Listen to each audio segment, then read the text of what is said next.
Apa kata Machiavelli, seorang filsuf dari Italia itu, dia mengatakan sebuah kebohongan, itu kira-kira, kalau disampaikan secara terus dan berulang-ulang, lama-lama orang akan menganggap itu adalah sebuah kebenaran.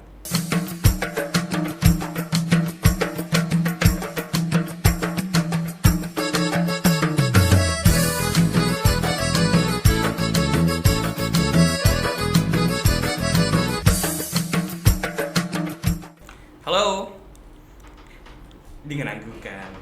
Sudah hadir di sini tentunya Nugroho Noto Susanto, lebih dikenal sama Mas Nugi. Halo Mas Nugi, apa kabar? Halo, kabar baik. Selamat malam, Bung Doli ya. Oh asik, Bung Doli ya. Benar. Mas lebih nyaman dipanggil Mas atau dipanggil Bung atau yang lain?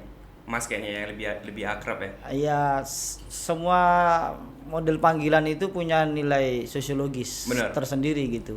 Ada di suatu tempat saya biasa dipanggil Bung, ada di komunitas lain saya biasa dipanggil Mas. Pada prinsipnya saya oke-oke aja. Tapi yang paling menakutkan itu adalah dipanggil Kakanda. Karena kalau ada telepon ataupun pesan dimulai dengan kata Kakanda itu biasanya akan ada ujungnya biasanya. Assalamualaikum Kanda, apa kabar? Mas, Ya, siap. lagi sibuk apa sekarang? Ada pertanyaan sebenarnya Mas yang di banyak orang pertanyakan kan, KPU kalau lagi nggak pemilu kerjanya apa sih sebenarnya gitu? Oh, gitu ya. Banyak banget yang nanya kayak gitu. Iya ya. Ya itu satu hal yang mungkin selama ini banyak orang yang belum tahu bahwa sebenarnya KPU itu bekerja setiap hari, setiap saat gitu. Pun tidak ada tahapan pemilu ataupun tahapan pilkada, sesungguhnya kita juga melakukan banyak hal. Misalnya saya sendiri kan ketua yang membawahi divisi sosialisasi pendidikan pemilih dan partisipasi masyarakat. Maka bagi saya dan kami punya program setiap hari, setiap waktu itu adalah momentum untuk melakukan pendidikan pemilih. Nah, program itu bisa kami lakukan melalui lembaga kami sendiri. Misalnya kami membuat sekolah literasi demokrasi perempuan.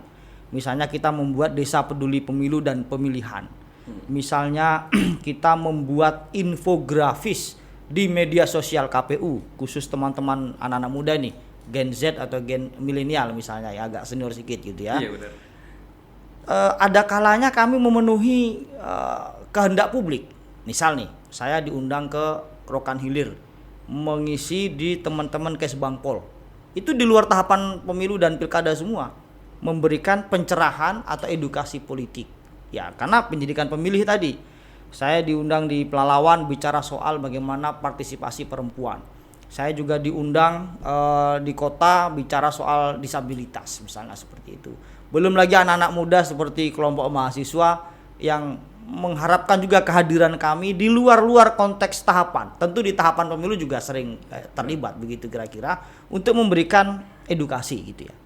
Nah, di sisi lain misalnya di teman kami di divisi data, setiap 6 bulan di provinsi dan nasional itu kami melakukan apa yang disebut sebagai daftar pemilih berkelanjutan atau DPB gitu ya. Jadi kami memutakhirkan data pemilih ya hasil koordinasi KPU kabupaten kota bersama Dukcapil melalui berbagai macam pertemuan bersama masyarakat, sosialisasi di desa-desa, sehingga per 6 bulan itu selalu ada semacam data tentang tadi itu data pemilih berkelanjutan.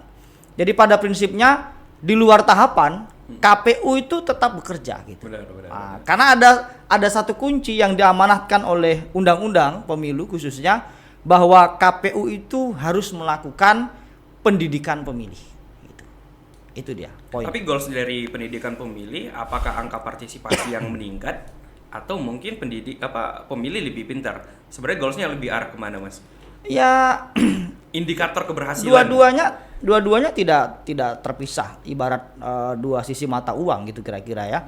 Jadi tentu partisipasi yang tinggi itu salah satu harapan. Tapi partisipasi tinggi itu kan harus dilihat dari aspek kualitas gitu kira-kira kan. Oke, ini kuantitasnya tinggi, tapi kan tidak merefleksikan kualitas kehadiran pemilih di TPS gitu kira-kira kan. Misalnya dari beberapa studi ada yang hadir ke TPS karena misalnya politik uang gitu ya, Benar. atau bahkan mungkin karena faktor intimidasi dan lain-lain begitu. Nah harapan kita kan kehadiran pemilih di TPS itu karena sadar gitu loh. Kayak Doli nih sadar banget nih buat podcast gitu kira-kira kan. Ini kan tidak didorong oleh adanya misalnya apakah intimidasi, apakah paksaan, apa karena dibayar, kan enggak. Ini sukarelawan gitu. Dorongannya dari hati dan didasari dengan ada edukasinya di dalam situ. Tapi ada yang menarik, Mas. Kan jejak ataupun peninggalan terakhir nih dari pemilu kita yang terakhir kan ada polarisasi yang begitu kuat kan. Ya. Ada beberapa orang yang bilang ini politik identitasnya itu kerasa banget dan kental banget gitu. Iya. Merasa terbantu nggak sih sebenarnya dengan polarisasi tersebut? Karena sebenarnya ya bukan KPU-nya yang keren nih, bukan KPU-nya yang berhasil mengedukasi orang untuk memilih, tapi karena memang udah terpanggil gara-gara polarisasi tadi. Ada yang bawa agama, ada yang bawa ras, ada yang bawa suku. Terus banyak banget yang bilang, itu kebantu tuh gara-gara polarisasi pemilu kita yang terakhir 2019. Ya, jadi gini, bagi saya ya, dan saya pikir hampir semua lah, saya pikir kawan-kawan komisioner punya pandangan yang sama bahwa program menghadirkan pemilih supaya menggunakan hak pilih di pemilu atau pilkada itu kan sejatinya tidak hanya tugas KPU. Itu satu hal. KPU punya tanggung jawab, yes gitu. Tapi kan negara juga punya tanggung jawab. Ada di situ Kesbangpol, ada kementerian tertentu misalnya gitu ya. Ada masyarakat, ada civil society, ada perguruan tinggi gitu, termasuk kelompok-kelompok aktivis mahasiswa yang sangat independen atau mandiri kan punya tanggung jawab juga untuk menghadirkan. Itu satu hal. Nah yang kedua, kalau dari sisi misalnya apakah diuntungkan adanya polarisasi gitu ya. Memang kalau dilihat dari sisi kuantifikasi tingkat partisipasi ke TPS, seakan memang dua kubu besar pada pemilu 2019 karena kebetulan ada dua pasangan calon kala itu memiliki giroh yang kuat untuk memenangkan masing-masing kandidatnya begitu kira-kira. Benar. Sehingga terbantulah KPU untuk mensosialisasikan kepada pemilih untuk menggunakan hak pilihnya begitu. Tapi pada sisi yang lain, Bung Doli, kita perlu berpikir sejenak gitu, mengoreksi keadaan. Apakah polarisasi ini sebenarnya sesuatu yang kita cita-citakan dalam konteks kita membangun demokrasi gitu? Bukankah pada akhirnya ada ekses-ekses kehidupan sosiologi kita di masyarakat yang kemudian tanpa sadar kita mulai berasa ada keterbelahan di tengah masyarakat gitu kira-kira. Apalagi kalau kita lihat fenomena Pilkada DKI, kemudian Pilpres 2019 itu kan membelah masyarakat Dan membekas lagi. masih membekas gitu. Bahkan apa istilahnya ya, pengkategorian orang itu kan sebegitu mudahnya ya. Kalau ini dianggap mengkritik, ini dianggap misalnya cebong gitu misalnya, cebong. atau Benar. atau apa Kalau satu lagi mengapresiasi dikit itu pasti udah kampret ini. atau di balik memang Ya. polarisasi seperti itu. antara dua itulah, kelompok ente, kelompok cebong apa kelompok kampret begitu. Benar. Dan sebenarnya kan kedua-duanya sangat tidak mengenakan gitu ya, karena itu kan asosiasi katakanlah makhluk hidup lainnya gitu ya, itu Ya, binatang benar, itu benar. kira-kira kan, sementara manusia kan disebut sebagai sebaik-baik ciptaan Tuhan gitu kira-kira gitu kan. Pak, di awal mungkin Ya. itu hanya sebagai ejekan. Tapi pada akhirnya mereka jadi bangga dengan sebutan tersebut. Lah, emang kami cebong mau ngapain gitu. Awalnya kan itu ejekan kan, malah cebong gitu. Yang awalnya ejekan malah dianggap serius, jadinya ada sebuah pride. Wah, aku cebong nih, aku kampret. Bahkan beberapa orang berlomba-lomba untuk jadi cebong terbaik di kelompoknya ini ya. Tapi yang menarik, baru-baru ini KPU Riau juga rekrut pegawai tenaga. Pokoknya tambahan tenaga, meng-hire orang. Ya. Salah satunya dari sisi konten kreator. Ya. Berarti kan KPU Riau, bahkan KPU-nya RI di Indonesia ini semua berarti paham kalau ini adalah sebuah perperangan yang harus ikut di dalamnya gitu. Karena memang yang menarik dari ketika pandemi ini berlangsung terjadi, kan ruang publik kita diisi sama cyber army. Ya. Cyber army. Dan mungkin kalau nanti kita ngomongin soal post demokrasi, berarti kan bukan hanya masyarakat yang ikut main di situ, ada elit di atasnya elit yang bermain di situ gitu. Tapi seberapa penting sih sebenarnya KPU dalam hal ini, lebih khususnya KPU-nya Riau memenangkan dari pertarungan di dunia digital, Mas? Ya, ini luar biasa nih, Bung Doli mampu menelisik lebih dalam perkembangan strategi KPU dalam menjawab tantangan tahapan pemilu itu kira-kira ya. Jadi benar sekali KPU baru-baru ini merekrut apa yang disebut sebagai pegawai pemerintah non pegawai negeri. Ya, nah, ini istilah-istilah ya kan banyak kadang-kadang di pemerintahan ini kita kadang-kadang nggak hafal ya, tapi itu istilahnya PPNPN. Jadi pegawai pemerintah non pegawai negeri. Nah, di antara yang diperlukan di situ adalah apa yang tadi Bung Doli sebut sebagai content creator gitu, ya, istilah populernya gitu kira-kira, yang dia bisa melakukan desain grafis, bisa membuat video editing reels, dan sebagainya. Bahkan di TikTok juga teman-teman ramai ini sekarang. Ya, kita alhamdulillah juga sudah punya TikTok, ada Instagram dan lain-lain. Pertanyaan Doli ini penting ya, dan saya kira KPU secara khusus dan anak muda, kaum generasi Z, generasi milenial perlu memikirkan pertanyaan tadi itu. Ini pertanyaan dasar maha penting ya. Benar bahwa kita sedang mengalami apa yang disebut sebagai post-truth society. Jadi masyarakat pasca kebenaran gitu kira-kira ya. Dan di antara ruang yang digunakan munculnya era post-truth society itu adalah apa yang Bung Doli sebut sebagai digital age, era digital gitu kira-kira ya. Nah, digital age itu ditandai dengan merebaknya berbagai macam piranti media sosial, misalnya perangkat media sosial.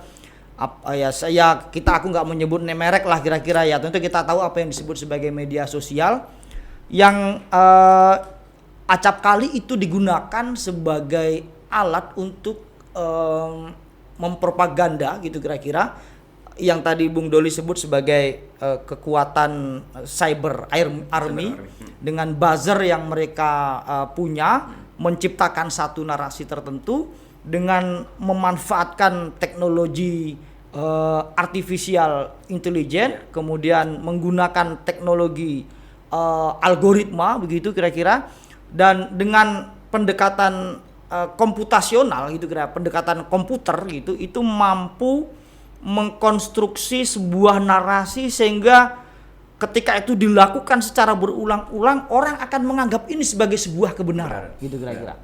Dan sebenarnya secara filosofis ini kan membenarkan dulu apa yang dikatakan oleh Machiavelli, bahwa apa kata Machiavelli, seorang filsuf dari Italia itu, dia mengatakan sebuah kebohongan gitu kira-kira kalau disampaikan secara terus dan berulang-ulang, lama-lama orang akan menganggap itu adalah sebuah kebenaran gitu. Dan kita sedang menghadapi era seperti ini. Benar. Jadi orang kalau tidak memiliki kecakapan digital, tidak memiliki literasi yang baik gitu kira-kira, ya apakah itu literasi digital juga literasi konvensional gitu. Jadi literasi konvensional itu kemampuan membaca, kemampuan daya kritis dan lain-lain, ditambah dengan konteks digital itu. Kalau orang tidak memiliki dua aspek itu, maka ya fenomena masyarakat pasca kebenaran akan menjadi kenyataan gitu kira-kira, di mana orang menganggap sebagai sebuah kebenaran itu sesuatu yang memang menurut dia cocok dengan situasi emosionalnya dia, situasi subjektivitasnya dia, bahkan apa yang ia inginkan itu muncul dalam sebuah narasi atau beberapa narasi, dianggap itulah kebenaran gitu kira-kira. Padahal apa yang dianggap sebagai sebuah kebenaran ini sebenarnya belum tentu sebagai sebuah kebenaran. Benar. Gitu. Nah, makanya perlu uji validasi, uji empirisme, uji macam-macam ya untuk mengobjektifikasi apakah itu sebagai sebuah kebenaran. Nah, KPU itu sekarang ada dalam situasi konteks yang seperti itu. Kita menghadapi tahapan pemilu dan pemilihan atau pilkada yang sedemikian rigid, tapi kita sadar di pemilu 2019 lalu kita seperti kayak belum siap menghadapi fenomena global dan nasional itu gitu kira-kira. Sehingga kalau Bung Doli ingat, KPU pernah diterpa fitnah yang luar biasa. Misalnya di 2019 ada informasi, oh ini sekian kontainer surat suara sudah dicoblos untuk benar. nomor urut tertentu misalnya gitu. Benar. Makanya Bung bisa cek lah ya. Nanti kalau Nah. ada gambarnya kan bisa dimunculkan di podcast ini misalnya gitu ya. Itu kan sesuatu yang sangat, kalau anak muda sekarang absurd gitu kira-kira ya. Benar. Bagaimana mungkin surat suaranya belum jadi, hari hanya belum ada gitu ya, belum didistribusikan ke daerah-daerah, sudah dicoblos. Tapi karena ini di retweet karena pendekatan Twitter itu ya, Iya. ribuan orang, ratusan ribu orang dikirim ke WA berkali-kali, bahkan orang nganggap ini kebenaran gitu loh. Ada orang yang percaya itu, Bung. Banyak sekali Gitu. malah. Banyak Itu. sekali malah. Itu baru satu Iya. satu contoh ya, belum yang lain-lain gitu. Nah, makanya kami mencoba untuk belajar sama anak-anak muda ya kayak Doli dan kawan-kawan ini, gimana nih how to identify the problem and how to solve the problem. Benar. Jadi ketika KPU meng-hire content creator, ada beberapa hal memang yang menjadi saya terlintas karena memang ekosistem literasi digital kita kan memang sudah sangat sampah kan, memang sampah. Apalagi kalau sudah pemilu, itu sampahnya semakin banyak memang karena memang akan banyak orang memproduksi sesuatu yang memang sesuai dengan kepentingan. Ya. Kalau masih kepentingan itu mungkin masih ada dasar. Ada beberapa orang yang cuman hanya iseng gitu. Padahal keisengan mereka menguasai narasi karena banyak nanti yang ini, yang retweet dan lain-lain, malah akhirnya itu akan menjadi sebuah perilaku ataupun tingkah laku. Ada aksi di belakangnya.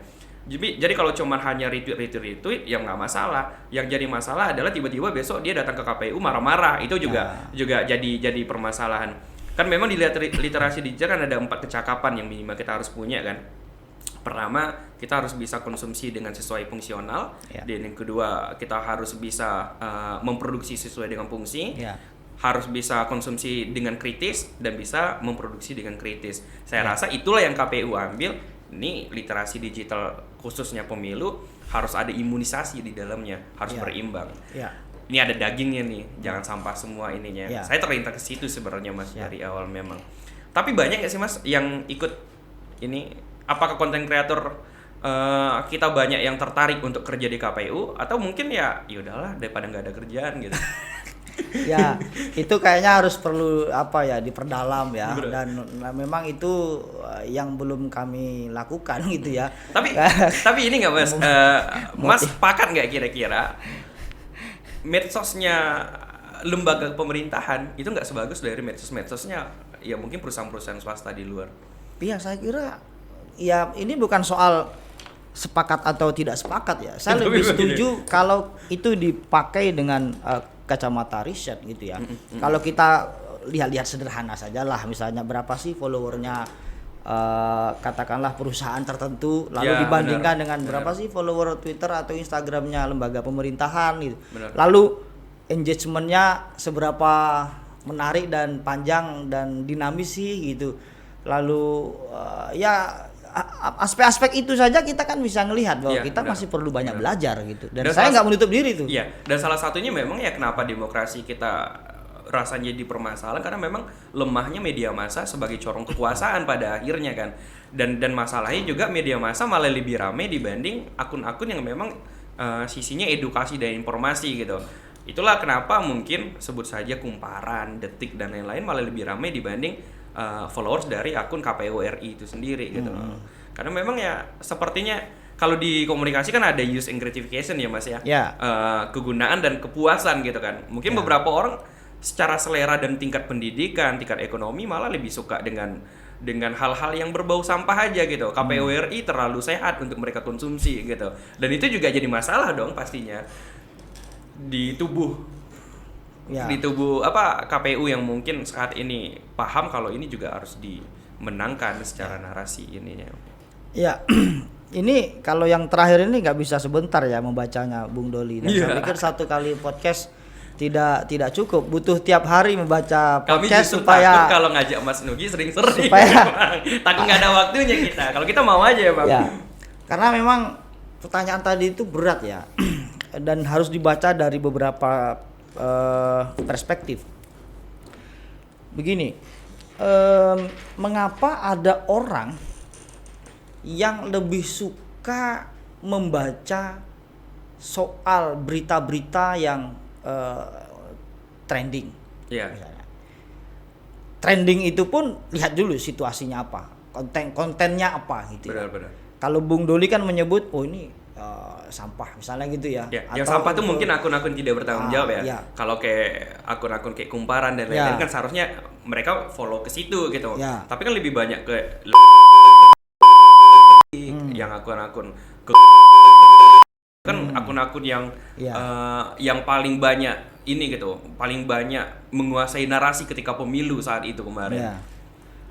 Ya saya kira karena ada aspek-aspek uncertainty ya, kalau pinjam bahasanya Anthony Giddens itu ada ketidakpastian yang mungkin ingin digali lebih oleh pembaca untuk mendapatkan kepastian.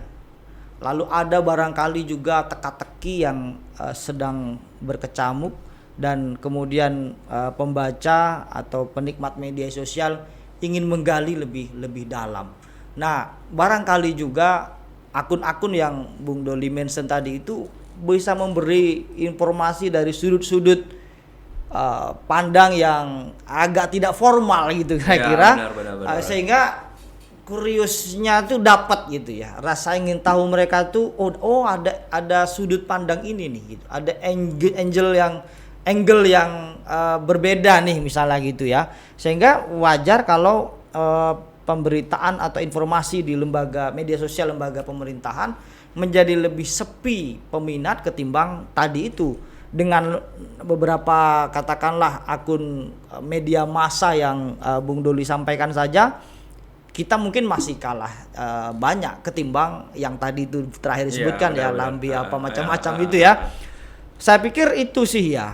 Tapi bagi kami di KPU tentu saja tidak bisa sefleksibel yang dibayangkan benar. Dalam mengelola atau memberi informasi kepada publik, karena pada akhirnya kami punya batasan dan kewenangan yang mungkin saja sangat berbeda ya dengan akun-akun medsos yang menurut Bung tadi tak bertuan tadi gitu kan. Belum lagi aspek-aspek konsekuensi hukum yang harus itu hal-hal seperti itu tentu patut dimunculkan mengapa kemudian lembaga pemerintahan sepi peminat dari aspek media sosial gitu. Tapi yang mau saya katakan adalah kami sadar bahwa kita menghadapi era digital yang semakin canggih dan kami sadar kita perlu benah-benah diri gitu, dan kami sedang belajar menuju ke sana, bergerak bagaimana bisa merespon katakanlah kebutuhan publik itu kira-kira. Kalau Bung Doli lihat beberapa hal yang katakanlah bisa disebut sebagai aspek positif gitu ya, layanan publik yang diterima oleh KPU atau dilayani oleh KPU untuk masyarakat itu semakin hari semakin meningkat gitu ya. Bisa dicek di medsos ataupun di alamat website kami. Tiap tahun, tiap bulan itu kehadiran orang untuk meminta informasi publik ke KPU itu semakin tinggi gitu ya. Dan kemudian ya katakanlah Instagram kami juga sudah menambah followernya pelan-pelan, sudah centang biru juga. Dan itu hampir gitu kan? dipastikan orang-orang yang follow itu pasti orang-orang yang berpendidikan. Ya harapannya tentu begitu harapan kita bisa kan. Begitu kan memang. Harapan kita begitu, mudah-mudahan. Tapi ini seharusnya riset sih dengan statement gitu harus riset. Tapi memang secara psikologisnya ini netizen biasanya mereka akan follow sesuatu yang edukasi, akan ada kesetaraan edukasi juga. Kalau ada sesuatu pendidikan, mereka akan ada kesetaraan pendidikan untuk follow tersebut. Jadi biasanya yang follow akun-akun yang sampah tadi bisa hampir dikatakan ya pendidikannya juga pasti sampah. Walaupun yang buat belum tentu sampah. Karena pengen aja kita mungkin jadi sampah ininya kan. Saya kira itu tantangannya teman-teman AMPR ini untuk melakukan riset media sosial. Saya pikir di Riau tidak banyak, untuk tidak mengatakan tidak ada ya gitu kira-kira ya, anak muda yang concern di isu media sosial gitu. Benar. Terutama mungkin kalau agak lebih besarnya literasi digital ya, gimana mungkin memenangkan literasi digital tersebut kan. Iya. Mas, kalau prediksi Mas dari fenomena-fenomena mungkin dari konteks Indonesia, demokrasi Indonesia apakah akan lebih berkembang atau justru akan lebih sedikit mundur ke belakang? Ya, ini cocoknya yang ditanya yang netral ya, yang independen. Ya yang kalau KPU tidak- pasti bilangnya kan kita punya positif, kita positif Lah, dan kita berharap. justru itu aneh ngomong ke ente nih. Mestinya yang ditanya nih ya, Nggak, kita memang- pengamat gitu ya. Memang setelah ini kita akan undang Bawaslu, habis itu tuh pengamat gitu. Tapi gini, saya ingin memberikan beberapa situasi. Kalau Bung Doli baca beberapa lembaga riset internasional gitu ya, misalnya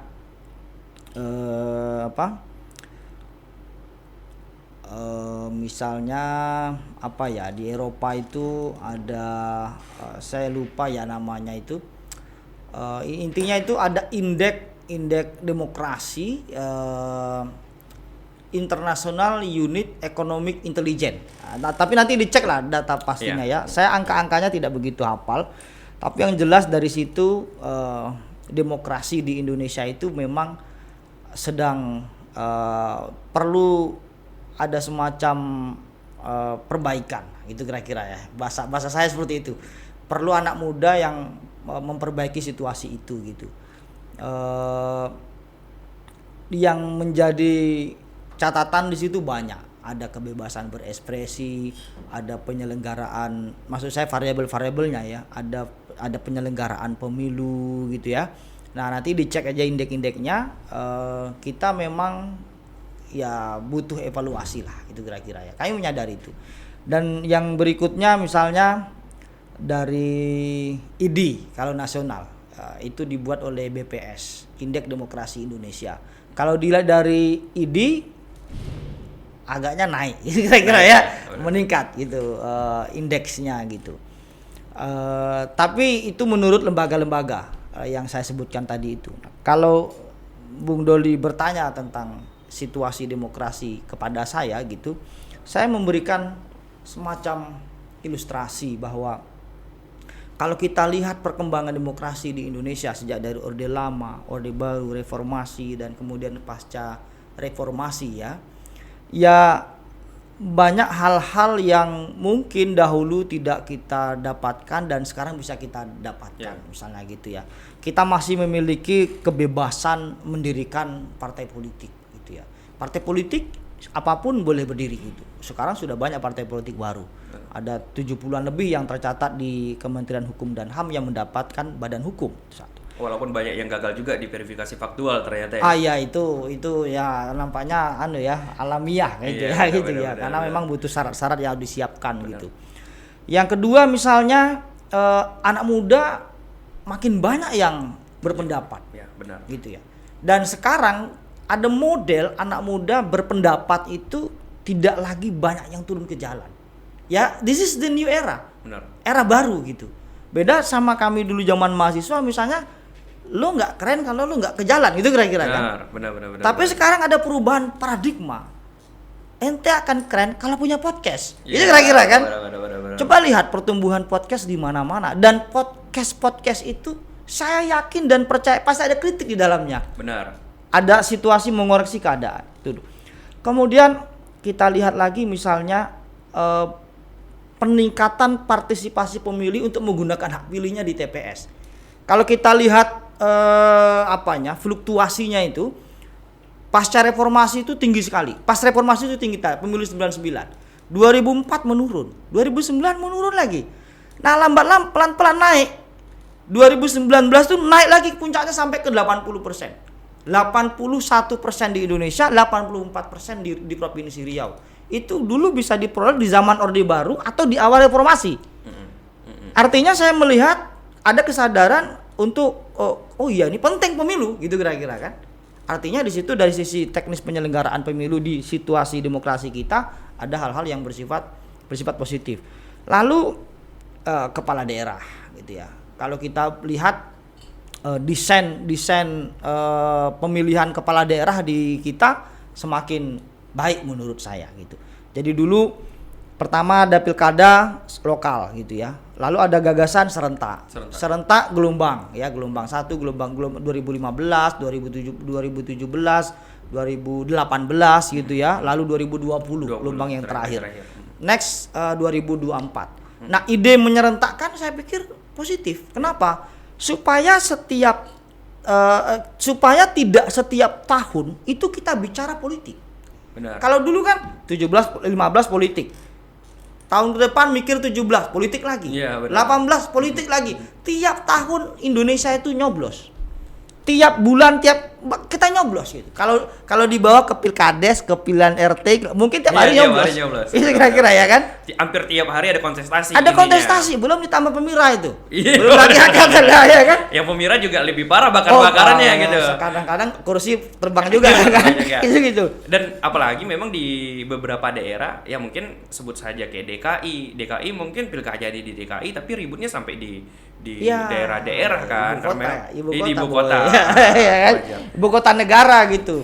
Nah, terakhir yang mau saya katakan itu dengan adanya serentak 2024 itu nanti sehingga 2024 2025 awal itu kita sudah selesai ngomongin politik, 26 sampai 28 itu sudah bicara soal pembangunan.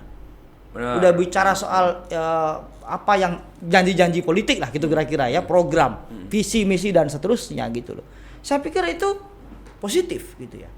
Ya terlepas dari soal bahwa misalnya internet ini punya dampak negatif karena tadi yang kita diskusikan ada faktor cyber army dan lain sebagainya, tapi pada saat yang sama internet itu juga bisa digunakan untuk hal-hal yang bersifat konstruktif gitu. Yeah. Misal ada petisi online, ya kan, yang sampai bahkan puluhan ratusan ribu untuk memprotes sebuah kebijakan dan tidak sedikit produk daripada petisi online itu mengubah kebijakan.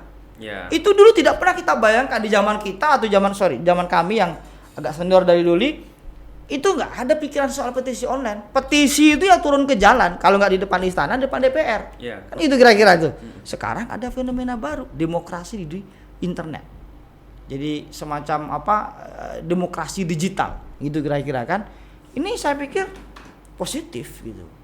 Positif. Apa yang kawan-kawan angkatan Aliansi Mahasiswa dan Pemuda seprovinsi Riau lakukan hari ini misalnya dan beberapa waktu yang lalu sampai ke depan, ini juga contoh positif dan perlu muncul banyak kelompok-kelompok muda yang memikirkan situasi seperti ini. Benar. Gitu. Tapi kan itu memang dari sisi penyelenggara, dari sisi pengawasan, mungkin kita bisa sebut kalau ya pengawasan itu banyak ya. Mungkin yang paling utama itu mungkin Bawaslu, tapi di situ juga kalau di Gakumdu juga ada Kejaksaan dan Polri kan yang juga bertugas untuk menjadi fungsi pengawasan. Tapi pengawasan yang paling penting itu sebenarnya adalah masyarakat yang mengawasi. Benar sekali. Ininya. Tapi kan Mas, itu kan ada fenomena yang di luar dari penyelenggara dan pengawasan. Jadi kalau kita mau ngomongin soal post demokrasi yang Crouch pernah tuliskan di 2014 itu kan ada fenomena di mana partai politik tidak lagi dikontrol ataupun tidak lagi didengarkan oleh masyarakat, bukan dari masyarakat, tapi dari elit di atas elit. Let's say pemodal ininya. Dan ini akan merubah wajah dan cara main politik kita di ini kan. Dan gimana seorang Mas Nugi menanggapi itu? Dia kalau dari ngomongin soal penyelenggara kita pasti positif mindsetnya positif, kalau ke depan kita pasti akan tumbuh demokrasinya. Tapi dari fenomena partai politik akhirnya yang berkuasa adalah pemodal, ya ini juga menjadi ancaman demokrasi kita ke depan kan ininya. Ya. Ya ini satu topik yang ini sebenarnya panjang nih, bisa 5 jam. Ini Bung Doli pertanyaannya dalam-dalam dan berat-berat ya, dengan sudut pandang yang ragam. Tapi nggak apa-apa ya, udah lama juga kita nggak diskusi serius seperti ini ya. Well, ini memang demokrasi ini butuh suntikan pemikiran memang Mas, udah. Dulu waktu kami kuliah ada seseorang yang piawai ya, pintar gitu. Ya memang dia penulis intelektual internasional. Namanya Nouri Nahd. Nouri Nahd menulis how silent takeover. Jadi diam-diam men-take over, itu kira-kira ya. Nah, dalam tulisan itu siapa yang dia sebut sebagai silent takeover itu, yaitu kapitalisme, itu kira-kira. Ya, seperti yang Bung Doli katakan, modal ya itu basisnya dari kapital, modal uang, itu kira-kira kan. Benar. Problem bagaimana kapital itu mempengaruhi ruang demokrasi dan juga negara itu sebenarnya bukan problem hari ini gitu.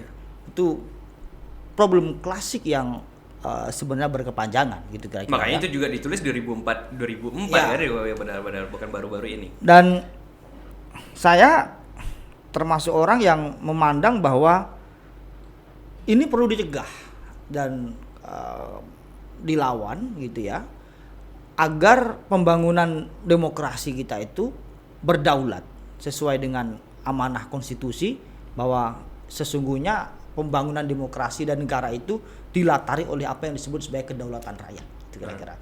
Dan penggunaan kedaulatan rakyat itu dimanifestasikan melalui pemilu, itu ada di dalam pasal 22E itu ya. Nah,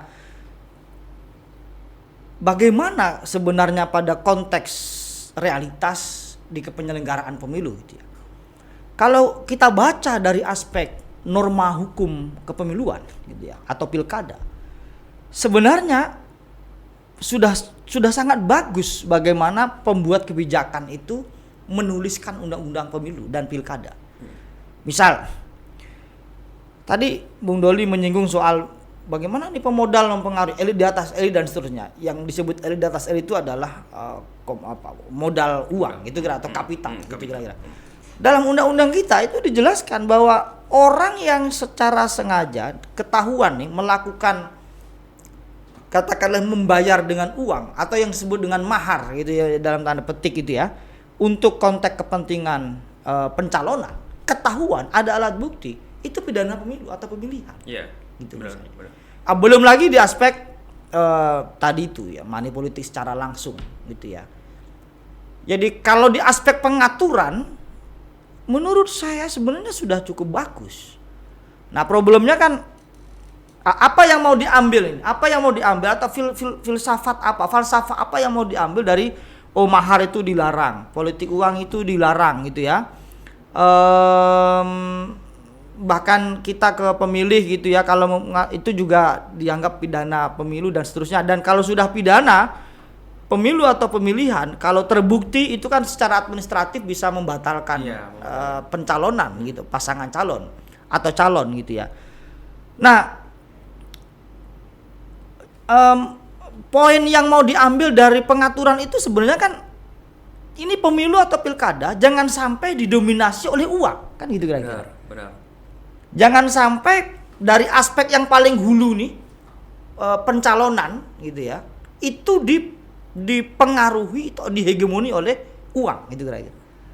Nah, ini yang publik perlu tahu gitu. Anak muda perlu tahu bahwa hakikat daripada pelaksanaan pemilu dan pilkada kita itu adalah ya murni kedaulatan rakyat gitu. Kalau misalnya partai politik, gabungan partai politik memberikan dukungan kepada calon presiden seseorang gitu ya, lalu juga dengan dalam konteks pilkada berarti pasangan calon kepala daerah misalnya, itu betul-betul mewakili aspirasi publik. Dia survei dulu, publik menginginkan ini, elektabilitasnya ini, popularitasnya ini, ini kelebihannya di sini, lalu partai politik mengambil yang terbaik misalnya. Harapan kita kan itu. Iya, gitu. benar. Harapan kita itu. Kalau dulu kan memang perang ide kan, makanya dulu partai-partai diisi sama ideolog. Kalau sekarang kan diisi sama influencer gitu. Bahkan negara juga ikutan bikin influencer, Mas. Ini juga jadi fenomena ini kan. Ya, boleh dikatakan kalau penyelenggara sebenarnya menangkap ini sebagai penyakit dan berusaha untuk menjadi antibiotiknya kan. Mungkin salah satunya kenapa pemasangan baliho itu diatur, kenapa kampanye itu diatur. Benar. Bukan hanya soal waktu saja, tapi memang soal cost-nya juga kita berusaha untuk benar-benar berusaha, ya ayo perang ide, jangan lagi ngeluarin duit banyak-banyak ini. Tapi kita mainnya di situ. Itu mungkin salah satu bagaimana cara penyelenggara mengakali dari penyakit-penyakit tersebut kan ininya. Ya benar sekali. Saya malah baru kepikiran bahwa kita itu sudah mengatur soal kampanye, ya. Maksud saya kita itu aturan ya, aturan itu. Ya kami kan pelaksana daripada aturan itu kira-kira. Misalnya tadi Bung sudah sebut nih, ada waktu yang dibatasi, ada tempat yang ditentukan, ada konten yang telah diatur, tidak boleh melanggar ini bla bla bla. Ada kos. Jadi negara itu memfasilitasi kampanye.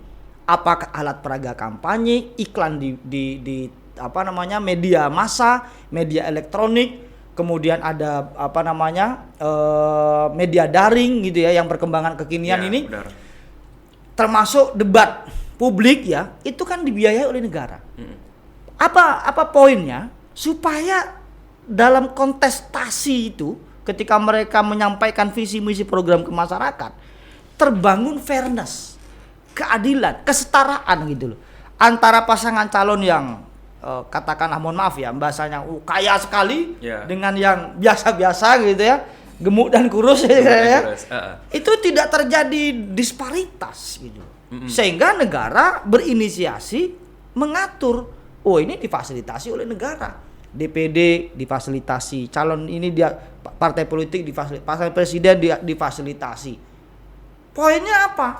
Supaya tidak terjadi katakanlah tadi itu dominasi kapital dalam momentum kampanye gitu. Benar. Jadi kalau dulu kan memang karena perang ide tadi ya Mas ya bidang ide. Kalau sekarang kan memang banyak yang meng-hire influencer, nggak tahu kapasitas pendidikannya seperti apa kapasitas pengalaman dia mungkin di keorganisasian gimana gitu. Tapi ini lebih manis, orang-orang segini lebih manis sekarang di para elit-elit politisnya kita ininya. Tapi saya juga sepakat kalau sebenarnya penyakit itu kan memang banyak orang lakuin dulu dan itu nggak ada undang-undangnya, tidak ada aturan hukumnya dari sisi hukumnya.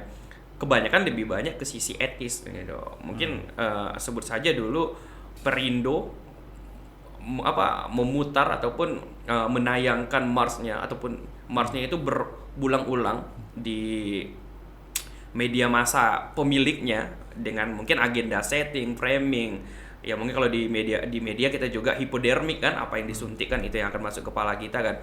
Sehingga dulu anak-anak kecil kita kan lebih hafal lagu Marilah nah dibanding lagu-lagu yang lain, bahkan ya hafal juga memang karena itu udah terlalu sering kita dengarkan kan. Itu kan memang di awal-awal itu dilakukan itu nggak ada hukumnya kan malah Mas. Yang ada itu kan cuma ada etis gitu. Kalau etis kan tidak dituliskan, hanya ada soal sensitivitas kita aja kan. Kalau ini rasa nggak cocok ya nggak cocok ininya gitu. Dan mungkin itu juga yang jadi dasar kalau demokrasi kita tetap akan lebih tumbuh, akan lebih baik karena memang setiap penyakit yang ada kita akan berusaha untuk mengobatinya. Begitu kira-kira. Udah konsisten. Tapi gini, sebagai mungkin kalau anggaplah ini di ujung ya. Ini anak-anak muda khususnya kan, kita jangan terlalu alergi dengan satu apa yang disebut sebagai perbedaan pendapat, perbedaan pandangan misalnya. Kita nggak boleh alergi tuh, ya. Lalu ini ada fenomena situasi politik yang berubah-ubah bahkan ya, sehingga ada fenomena yang baru belum kelar udah muncul lagi fenomena baru lagi misalnya gitu ya. Kita tidak perlu terkaget-kaget gitu loh. Nah itu bisa terpenuhi kalau saya pinjam bahasa Bung Doli tadi, kita punya imunitas yang kuat gitu. Imunitas yang kuat untuk mampu memfilter perkembangan apakah situasi sosial, politik, teknologi dan lain-lain. Ketika akal kita itu mampu berpikir dengan jernih, maka untuk mempertahankan atau menumbuhkan, memelihara akal ini tetap waras gitu kira-kira. Kita memang harus sering membaca dan berdiskusi. Benar. Dan dengan situasi perkembangan zaman yang semakin kompleks, kesibukan dan sebagainya, mungkin media alternatif seperti podcast ini menjadi salah satu cara untuk merawat akal sehat tadi itu. Karena kita memang harus menyayangi akal sehat kita Akal gitu. sehat ya. Ah, Seperti itu. ini ya Mas ya. Iya, seperti Sayangi akalmu, nonton podcast podcast tiap tiap hari. Nah, kira-kira gitu pesannya. Walaupun Bang. podcast AMPR tidak tayang setiap hari. Tapi memang analogi dari imunitas tadi itu ada. Ketika kita buka media sosial misalkan, terus bisa kita sebutkan ada hoax tentang KPU misalkan. Tapi karena kita tahu jurusnya, kita tahu tekniknya, kita tahu itu tricky, dan kita pasti kan ini pasti kayak gini nih. Sama halnya kalau stand up komedian, nonton stand up komedian juga, kan udah ketahuan tuh jurusnya, ini kesini nih. Makanya banyak komika, stand up komedian tidak akan ketawa melihat penampilan orang karena memang udah tahu jurusnya. Main bola juga kayak gitu kan, syuting nih pasti nih, syuting nih karena udah tahu kan gerak-geriknya. Analogi juga kayak gitu kan, dapat hoax, udah gampang nih. Tapi memang rata-rata masyarakat Indonesia dapat hoax tuh malah lebih senang kan dan tergerak untuk nge-share gitu ininya. Dan memang di era para politisi kita juga mereka terlalu populis ininya, mengenyampingkan hal yang kita dan artifisial juga kan ininya kan. Dan saya masih ingat ada mungkin yang lebih kesal ketika KPU dulu pakai kotak suaranya itu adalah kardus, itu digoreng habis-habisan ininya. Padahal kekuatan kardus tersebut adalah nilai jujur kita sebagai manusia kan, sebenarnya gitu. Kalaupun seandainya tidak ada kotak pun, tapi kita nilainya jujur, kita bisa dipercaya, mungkin barang itu nggak bakalan ada selesai-selesainya gitu. Tapi balik ke post-truth tadi, sesuatu yang diulang-ulang, ini berarti KPU ini memperjuangkan salah satu calon ininya. Mas, ada pesan terhadap anak muda Riau khususnya soal pertama saya pikir demokrasi. Kenapa tadi Bung Doli bisa mengatakan kalau orang sepak bola strateginya begini akan tahu endingnya begitu. Kalau misalnya tadi stand up comedy dia melakukan langkah ini atau trik ini, maka dia akan tahu langkah berikutnya misalnya. Benar. Dia tahu langkah berikutnya itu karena dia tahu. Tahu itu literasi, Bos. Benar. Gitu loh. Maka anak muda sekarang gitu loh. Mau nggak mau kita memang harus punya literasi gitu. Anak Riau khususnya tadi Bung minta pesan konteks anak Riau tadi, mau nggak mau untuk menjawab tantangan zaman, literasi gitu. Literasi itu nggak bisa lepas dari aktivitas membaca, berpikir, berdiskusi, berpikir, syukur-syukur nulis gitu. Kalau nggak nulis ya bercakap-cakap kayak gini nih, pakai podcast. Tapi diskusinya yang kritis, serius gitu ya, sistematis gitu. Nah, saya kira anak muda Riau itu pesan saya, kalau literasi kita bangun, kita mau hidup dimanapun, kita akan bisa menyesuaikan ruang politik, ruang ekonomi, bahkan sepak bola yang Bung Doli katakan tadi itu. Kalau kita punya literasi, kita akan bisa survive, gitu kan? Kita tahu nih sejarah, ini Liverpool kayak gini, ini Barcelona begini nih, Madrid begini nih, misalnya Munchen begini. Kita tahu, pemainnya ini pelatihnya begini, strateginya. Kalau kita tahu literasi, kita pasti akan terpakai, Bos. Benar. Nah, itu literasi adalah kunci. Sayangi akalmu, nonton podcast tiap hari. Itu dia. Terima kasih Mas Dogi. Ini obrolannya daging semua. Sebenarnya kita bukan tertarik sih, kita malah terdorong untuk tetap mengisi cara pikir ataupun cara pandang anak muda dalam konteksnya sekarang adalah Riau, karena memang kita berharapnya podcast ini akan menjadi sebuah edukasi, informasi, dan inspirasi tanpa harus mengurangi nilai dari entertainnya dan tentunya dari sisi-sisi humanitasnya. Siap. Dan kita nggak berharap ini terakhir kali dari Mas Nugi. Siap. Ini awal. Bahkan mungkin setelah ini kita bakal punya program sendiri soal demokrasi. Demokrasi Indonesia dalam konteks penyelenggaraan yang ada di Provinsi Riau.